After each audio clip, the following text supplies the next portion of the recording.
Your lips might not be moving, but did you know you're constantly talking to your own self? There's a nonstop dialogue going on, and it's important that you pay attention because you might be lying to yourself a lot of the time.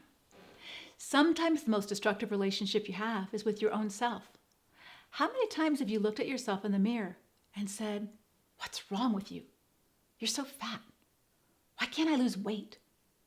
I'm so lazy." Or "I haven't done anything with my life. I'm such a failure." And maybe you start agreeing with the voice that says, "No wonder I have no friends. No wonder my husband doesn't love me. I'm just a wreck." Words are incredibly powerful, even the ones that you don't speak out loud.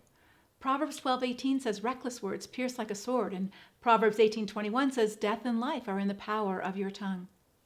Healthy self-examination is a good thing, but many of us spend the majority of our time thinking about ourselves.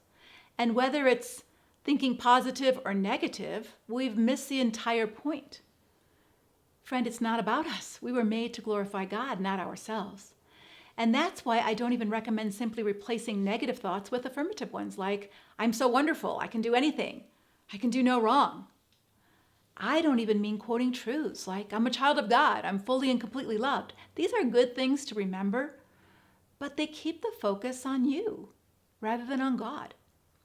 17th century mystic Francois Fenelon said this, "Merely to see how wretched we are and to fall into despair over what we see is not being humble. On the contrary, to do that is to have a fit of pride that cannot consent to being brought low." He then says discouragement is not the fruit of humility, but of pride. The reason Jesus came was because we're sinners who need to be saved. So then why be surprised when you discover that you're a sinner in need of his forgiveness?